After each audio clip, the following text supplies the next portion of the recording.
bénissons ce matin le Seigneur pour la grâce qu'il nous accorde de nous retrouver ce matin pour le premier service de cette nouvelle année. Je voudrais vous partager quelque chose de très important que je pense que Dieu m'a mis à cœur ce matin quand j'ai prié pour la réunion. Ce matin, je veux vous parler de ce que j'appelle les 4 visages mystérieux du serviteur de Dieu. Les 4 visages mystérieux du serviteur de Dieu. Et quand vous ne comprenez pas ces visages, vous risquez de passer à côté de votre appel. Et c'est quelque chose qui m'avait aidé moi il y a quelques années, parce que mon pasteur en parlait souvent. Il disait, chaque pasteur, chaque chrétien doit avoir ces 4 visages. C'est dans le livre d'Apocalypse chapitre 4. La Bible nous dit, à partir du verset 6, il y avait encore devant le trône, comme une mer de verre, semblable à du cristal. Au milieu du trône et autour du trône, il y avait 4 êtres vivants, remplis d'yeux devant et derrière. Le premier être vivant est semblable à un lion. Le second être vivant est semblable à un veau. Le troisième être vivant a la face d'un homme et le 4e être vivant est semblable à un aigle qui vole. Les 4 êtres vivants ont chacun 6 ailes qui sont remplis d'yeux tout autour d'eux et au-dedans. Je disais que la pensée avant de prier, je l'ai intitulé les 4 visages mystérieux du serviteur de Dieu. Les 4 visages mystérieux de l'homme de Dieu. Les 4 visages mystérieux de chaque chrétien. La Bible nous dit que le premier être vivant est semblable à un lion. Vous ne pouvez pas être serviteur de Dieu si vous n'avez pas le visage ou la face du lion. C'est la raison pour laquelle Caleb pouvait parler en disant « J'avais 40 ans quand Dieu m'a appelé. Aujourd'hui, j'ai la même vigueur après 45 ans. » C'est quoi le visage du lion? Le visage du lion, c'est le visage du courage. C'est le visage de la bravoure. C'est le visage de l'audace. Il n'y a pas de serviteurs de Dieu, au vrai sens du mot, qui n'ont pas encore pris le risque. Vous voulez aller loin avec Dieu, vous devez être courageux. Vous voulez servir Dieu, vous devez être à tout prix courageux. Ça, c'est le premier visage dont vous avez besoin pour cette nouvelle année. Aujourd'hui, curieusement, c'est la fin de la première génération. Les sociologues nous disent que la génération, c'est 25 ans. Nous commençons une nouvelle génération pour cette église. Comme disait tout à l'heure le pasteur Clarisse, nous prions que Dieu nous donne de nouvelles choses. Nous voulons des serviteurs de Dieu qui ont la face des lions, qui sont courageux, qui sont capables de braver les obstacles, qui sont capables de braver les difficultés en face d'eux et qui ne paniquent pas. Je suis arrivé dans cette nation, Dieu m'est témoin, je ne connaissais personne ni d'avant ni d'après. J'étais parachuté ici, je ne connaissais personne. Il fallait être courageux pour que je vienne. Et ça, c'est quelque chose que nous devons prier. Ne pas être des anciens, de pasteurs qui paniquent à la première difficulté. Qui se cachent quand les choses ne marchent pas. Mais le lion, il n'est pas le plus gros de la forêt. Il n'est pas le plus gros ou le plus géant de la forêt, mais il est courageux. Et non seulement le lion est courageux, j'aimerais que Dieu vous montre cet autre aspect du lion. Le lion effraie. Un homme de Dieu doit effrayer le monde invisible. Un homme de Dieu doit effrayer le démon. Ce n'est pas nous qui devrons avoir peur de sorciers, ce sont les sorciers qui devraient avoir peur de nous. Un homme de Dieu doit avoir le visage de lion. Tu arrives quelque part où les choses ne marchent pas, ta seule présence fait paniquer les sorciers de ton village. Aujourd'hui, nous avons des hommes et des femmes de Dieu qui paniquent. Je ne peux pas aller à tel endroit, il y a des sorciers. Je ne peux pas faire ceci, tu ne connais pas mon village. Non, mon frère et ma soeur, celui qui est en toi est plus fort que celui qui est dans le monde. Celui qui est en toi, serviteur de Dieu, est plus fort que celui qui est dans le monde. Je vous dis la vérité, il y a des gens qui me connaissent. Je n'ai pas peur. Je peux paniquer pour un temps, après je le ressaisis et j'efforce. Ce matin, nous voulons vous donner, ou vous voulez recevoir de Dieu par de nous, recevoir l'onction de Dieu. Des hommes et des femmes courageux, qui sont capables de se tenir devant les difficultés, qui sont capables d'être seuls, qui sont capables de persévérer. Les zoologistes nous disent que les lions, dans leur sortie, sur 600 tentatives, ils résistent une seule fois. Quand ils veulent attraper une antilope ou n'importe quel animal, ils échouent 99 fois, mais ils ne se découragent pas. Un lion attend le moment favorable. Et c'est cette génération de serviteurs de Dieu. Quand je parlais de ce passage, je disais, frère, on doit prier pour eux. Nous voulons une nouvelle génération. Pas des hommes qui sont anciens parce que Mahoui les a désignés, mais eux-mêmes volontairement qui prennent l'engagement devant Dieu. Et nous voulons dans cette nouvelle génération. C'est une grâce de faire partie de la nouvelle génération. C'est une grâce d'entrer là-bas, maman et Lali. C'est une grâce de savoir que nous avons commencé, qu'aujourd'hui, Dieu est en train de susciter une nouvelle génération d'hommes et de femmes de Dieu. Le premier visage dont tu as besoin, c'est le visage de lion. Ta prière doit faire trembler le monde invisible. Moïse n'avait pas beaucoup de gens autour de lui. Il était seul quand il avait résisté devant Pharaon. Pharaon avait paniqué à cause de Moïse.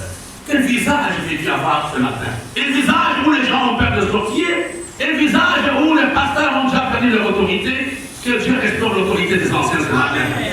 Quand tu es en train de faire quelque chose, quand tu arrives, que les chrétiens se taisent, que là c'est l'ancien qui arrive. Mais si tu es comme eux, si tu n'es pas différent d'eux, tu vas perdre ton autorité. Regardez lors de la traversée du Jourdain. Dieu avait demandé qu'on ait une différence, une séparation entre les sacrificateurs et la foule qui suivait. Que Dieu vous mette à part ce matin pour le peuple de Dieu. Que Dieu vous donne le visage de lion. Tu dois être un lion dans ta maison, un lion dans ton travail. Quand tu arrives, même tous les rosichriciens de ton groupe vont paniquer à cause de ta présence. Parce qu'il y a quelque chose en toi qui est plus fort que ce que les autres mondes. Dieu veut ce matin, si c'était les anciens, le diable connaissent les ministres qui ont le visage de Dieu.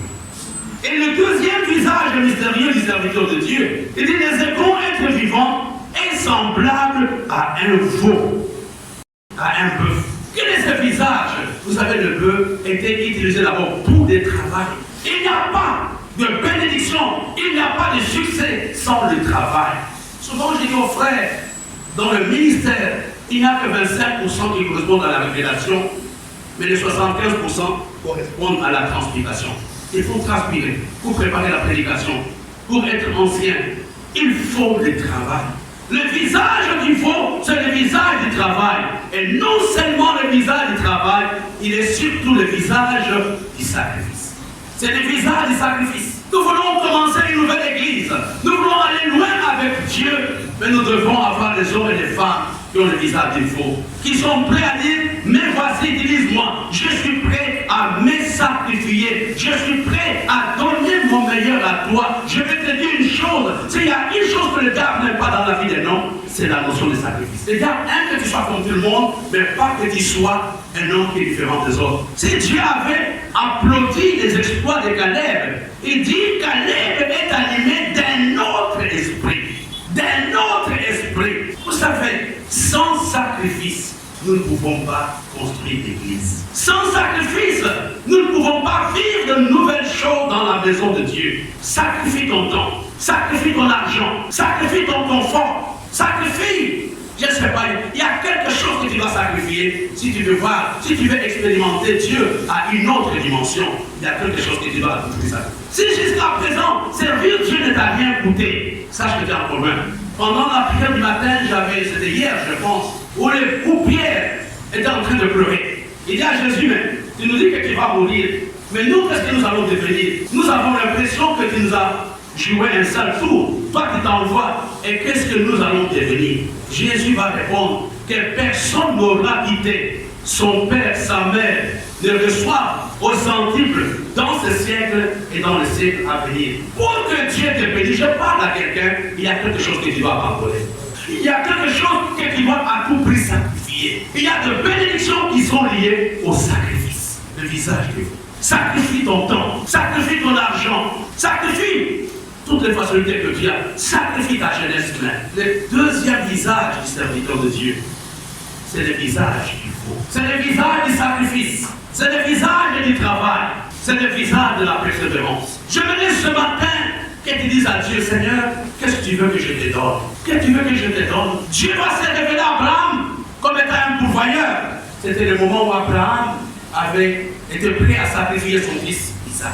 Anne, pour casser sa stérilité, devrait sacrifier le premier-né, Samuel, et Dieu lui a donné 5 enfants. Vous comprenez, dans le ministère de bien-aimé, je parle aux hommes, je parle aux femmes, il y a des moments où il faut accepter de faire des sacrifices. Fais les sacrifices même de ton mari, le temps que tu devais avec lui, mais il est à l'église. Fais les sacrifices de ta femme, le temps où vous devez regarder la télévision, elle est en train d'intercéder pour toi. Sans sacrifice, frères et sœurs, il est difficile de servir Dieu. Sans sacrifice, moi je me rappelle, j'aime donner des témoignages, je crois, pour la galerie, etc. Lorsqu'on priait pour le pasteur Eddy, il y a quelques années, je crois en 2006, ses parents ne voulaient pas qu'Eddy soit pasteur. Dieu lui a dit, je ne te consacre pas avant que tes parents ne le disent. On a prié, on n'a pas engagé de bagarre entre le parent d'Eddy et moi. J'ai dit, j'attends le temps de Dieu, je sais que tu as un appel. Et je me rappelle, c'est que la maman, pasteur Eddy, elle a dit, c'est Dieu qui me l'a donné. Elle a dit, c'est Dieu qui m'a donné ses fils. Je le confie à Dieu. Je lui retourne son fils, mais que Dieu s'occupe de moi. Et j'aimerais ce matin que tu comprennes que tu es serviteur de Dieu. Il y a quelque chose que tu vas sacrifier. Si jusqu'à présent, servir Dieu ne t'a rien coûté, sache que tu n'as pas encore servi. Sacrifie ton temps. J'aurais préféré être avec ma famille, mais il y a des choses que je sacrifie. Chaque serviteur de Dieu a besoin d'avoir ce visage. Seigneur, j'ai besoin du visage de vous. Je veux être travailleur. Les serviteurs de Dieu, c'est la raison pour laquelle on nous appelle serviteurs. Ce n'est pas un titre, c'est le travail que tu fais pour Dieu. C'est la raison pour laquelle on t'appelle serviteur de Dieu. Ta vie ne t'appartient pas. Tu dois servir Dieu. Quand il a besoin de toi, il va dire seulement, mais voici. Être ancien, être diacre, être ministre, ce ne sont pas des titres, ce sont des services. Quand on a besoin de moi, je serai là. Parce que tu as besoin de moi à minuit, à 2h du matin, je suis là pour le Seigneur. De fois, vous voyez des prédications, mais vous ne savez pas combien de temps nous faisons dans la prière, parce que nous sommes des esclaves de Dieu. Quand tu ne développes pas cette notion dans ton cœur ou dans ta vie, je ne veux que tu ne viennes pas à la ligne de prière. On n'est pas ancien, on n'est pas diable pour nous asseoir dans le banc et régner. On est là pour servir. Frères et sœurs, nous sommes là. Là, n'oublions pas. Il y a un exemple que le pasteur Clarisse nous a donné. Le paralytique qui était devant la porte du temple. La Bible nous dit qu'il avait plus de 40 ans. Mais depuis sa naissance, il était devant la porte du temple. Cet homme n'était pas entré seul. Cet homme n'était pas entré seul. Il fallait attendre Pierre, Jean et Jacques. Ce sont eux qui l'ont introduit dans les temples. Vous êtes anciens, vous êtes diacre, vous êtes pasteur pour introduire les gens dans leur destinée. Vous êtes là pour aider les gens à entrer dans leur destinée. Dieu, quand il appelle Josué, il dit, c'est toi qui introduiras ces gens dans leur héritage. C'est ça, la responsabilité, Marie-Thérèse, que tu as, d'introduire dans ta famille, dans la maison de Dieu, d'introduire tes voisins dans leur destinée. On n'est pas là pour nous asseoir, on n'est pas là pour faire des SMS, on n'est pas là pour manger le pain, mais nous sommes là pour introduire quelqu'un dans sa destinée. Même si Dieu m'appelle aujourd'hui, je dirais, j'ai introduit des gens dans leur destinée. J'ai trouvé des enfants qui sont devenus des pasteurs. J'ai trouvé des célibataires qui sont devenus des mariés. Je vais parler à quelqu'un ce matin. Tu es ancien, tu es pasteur, ce n'est pas pour t'asseoir. Chante ta façon de faire et le visage du fou. Dis Seigneur, tu m'appelles pour que je te serve. Me voici Seigneur, fais de moi ce que tu veux. C'était la prière de Marie quand Dieu l'appelle. Il dit, je suis la servante du Seigneur, qu'il me soit fait selon ta volonté. Le troisième visage mystérieux du serviteur de Dieu, c'est le visage de l'homme. C'est quoi le visage de l'homme? Quelle est la différence entre l'homme et les autres créatures de Dieu? Le visage de l'homme. Il y a des gens qui n'ont plus ce visage.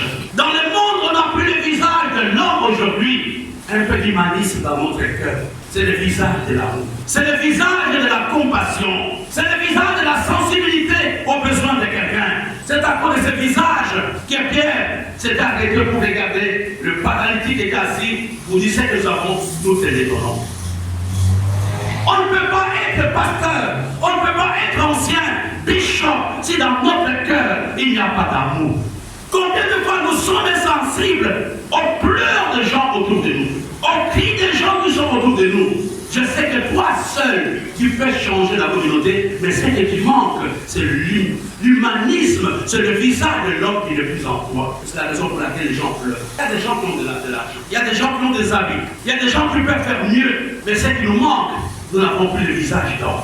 Tu as 100 000 francs en poche, quelqu'un te demande 5 000 francs pour aller à l'hôpital, tu dis je n'ai rien. Comment tu peux dormir calmement? Je parlais du premier visage, le visage du lion. Le deuxième, c'est le visage du veau. Et le troisième, c'est le visage. Tu veux être pasteur, tu veux être ancien, demande à Dieu, donne-moi l'amour pour que j'aime ces gens. Les gens sur qui tu vas, avec qui tu vas travailler, n'ont pas le même caractère. Je ne me vante pas. J'ai eu la grâce de travailler avec tous les caractères possibles. Le temps de travailler avec des gens compliqués, difficiles et même bizarres. Dieu m'a fait la grâce de les accepter. C'est à toi ce matin de dire à Dieu, mets encore un peu d'amour pour cette église. Sois patience. Mets de l'amour dans mon cœur pour les gens avec qui j'ai travaillé. Si ancien, tu vas parler aux gens, ils vont te donner une réponse. Et si tu n'es pas très fort, tu vas les maudire. Vous me parlez comme ça, je vous laisse dans votre péché, c'est finiment une envie. L'amour nous aide à patienter. L'amour nous aide à pardonner. L'amour nous aide à aimer. L'amour nous aide à aider. L'amour nous aide à intercéder. Beaucoup de choses que nous pouvons faire, c'est rien que rapport de l'amour. Quand tu aimes réellement, je parle de l'amour agapé, les gens vont te prendre pour un homme faible. Les gens vont te prendre pour un homme insensé. Il a dit, mais comment il s'y porte les gens comme ça? Ben, il est insulté. Non, non, non, non. Le visage de l'homme. Les anciens, le diable, le ministre, c'est quelque chose que nous devons demander à Dieu ce matin. C'est-à-dire, nous voulons aimer cette église. Nous voulons aimer les frères avec qui nous allons travailler. C'est cet amour qui t'aide à patienter, à supporter des gens qui sont moins que toi. Des gens qui peuvent même pas te droiter, qui n'ont pas le même niveau social, le même niveau intellectuel ou familial que toi. Mais c'est à cause du visage humain que tu le supportes. On n'est pas là seulement pour régner. Non, nous sommes des anciens, on est là pour être serviteurs. Et tu ne peux pas servir, c'est servir sans l'amour de Dieu. Aime Dieu, aime ta famille, aime ton église. Le visage de l'homme. Et vous savez, quand on parle de Caleb, Caleb a été caractérisé par trois choses. Quand on parle de leadership de Caleb, la première chose qui avait caractérisé Caleb, c'était son humilité. La deuxième chose, c'était un homme courageux. Et la troisième, c'était un homme loyal. Le visage de l'homme te rend loyal. Et j'ai commencé avec cet homme. Je ne veux pas m'arrêter aujourd'hui parce que j'ai trouvé mieux. C'est ce visage qui te rend loyal envers ton église, envers ta famille, envers le ministère. C'est le visage humain qui te rend loyal. Je me rappelle bien, je crois qu'il y a des gens qui vont me suivre. Il y a quelques années, nous étions en mission, il y a des gens qui peuvent témoigner, en mission avec Dr. Charles, avec beaucoup d'Américains. Nous étions à Yaoundé. Et dans son équipe, il y a quelqu'un, un blanc qui est venu me voir. Et lui me dit, Maurice, Dr. Charles m'a bien parlé de toi. Tu es un collaborateur efficace. Mais n'oublie pas qu'il va mourir bientôt. Tu as vu son âge? Moi, oui, je vois son âge. À cette période, Dr. Charles devait avoir autour de 70 ans. Je veux dire que toi, tu me représentes ici. J'ai dit, mais c'est pas lui qui t'a amené ici. Oui, il m'a amené ici, mais j'aimerais, il m'a beaucoup parlé de toi. Toi, tu seras mon représentant ici. J'ai dit, non, je ne peux pas. Et je suis parti, je l'ai dit au Dr. Charles. L'homme là, avec qui tu es venu, m'a dit de te laisser pour que je travaille. Ils sont rentrés 3 mois après. C'est le visage humain qui me rend loyal. Est-ce que tu te mets à la place de cet homme que tu vas abandonner aujourd'hui, avec qui tu as souffert? C'est le visage humain. Le visage humain m'aide à réfléchir, m'aide à me mettre sur la place de l'autre. Les animaux ne réfléchissent pas. L'homme que tu insultes, c'est le mari de quelqu'un. L'homme que tu insultes, c'est le papa de quelqu'un. Si tu insultes ton mari ou ton papa, tu seras content. Mais toi, tu as la possibilité d'insulter des gens ici. Le visage humain, c'est un visage que les leaders doivent avoir. Seigneur, donne-nous de l'amour. C'est cet amour agapé qui nous aide à pardonner, qui nous aide à soutenir le faible, qui nous aide à aider les gens. Je bénis Dieu pour tout cela qui a été sollicité pendant 25. Et le quatrième visage, il dit, c'est le visage de qui? Semblable à un aigle qui vole. Il y a 2 aspects que je voudrais que vous reteniez par rapport à ce visage. Le visage de l'aigle.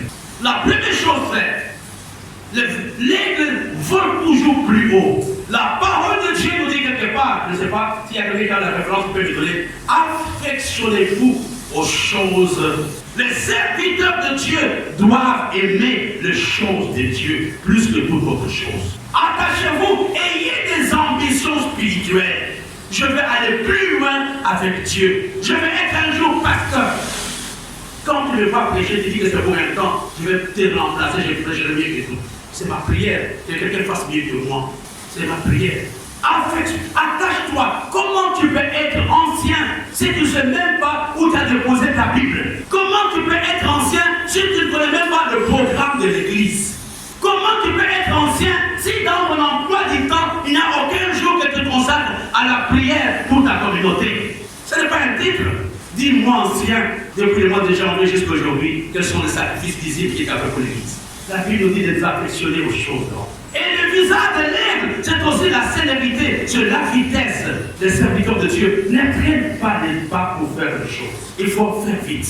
L'Église a besoin de toi. L'Église a besoin de ta force. Mais ne traîne pas les pas. Sois un homme rapide. Sois un homme, dit on a besoin des anciens pour prier. Mais toi qui viens après la prière à 10h15, quand la prière des anciens est déjà finie, j'étais occupé au bureau, il n'est pas un ancien, il est seulement un bureau. Nous sommes serviteurs de Dieu. Ces gens avaient les yeux, ils étaient remplis de Dieu tout autour et au-dedans. C'est quelque chose sur laquelle je vais demander au pasteur à chacun de nous de prier par rapport à cela. La connaissance spirituelle et les discernements. Pour être un bon leader, tu dois connaître la parole de Dieu. Tu dois avoir la connaissance de Dieu et tu vas avoir le discernement. Il y a un prix que tu vas payer pour la connaissance. Ces pasteurs qui sont là n'ont pas été formés à gauche ou à droite. C'est le prix de leur travail qui les a amenés au niveau où ils sont aujourd'hui. Et quand je les vois travailler, ils ont appris tout ça où? Ne soyons pas des anciens, des diacres, qui ne connaissent même pas c'est quoi l'enseignant. Toi, tu es diacre, tu ne vois même pas que de parler en langue vraie. Toi, tu es diacre, mais tu as la haine contre ton passé pendant 5 ans. Alors tu ne connais pas la Bible, la connaissance suit. David dit à Salomon, je pense, connais le Dieu de ton père. Nous voulons avoir des leaders qui connaissent qui ils servent. Nous voulons avoir des leaders qui savent pourquoi ils sont à l'église. Mon frère, si je sais qui je sers et j'ai un chef, pourquoi je servirai? Ce n'est pas les grimaces de ma vie qui vont m'amener à quitter l'église. Ce n'est pas les grimaces de ma vie qui vont m'amener à arrêter de payer ma dîme. Ce n'est pas les grimaces de ma vie qui vont m'amener à ne pas m'attacher au Seigneur. Si tu fais ça, tu ne connais pas le Dieu. Et tu sais, connais le Dieu de ton Père ce matin. Je voulais, frères et sœurs, nous rappeler de 4 visages mystérieux du serviteur de Dieu. Your love is kind. Your love is patient.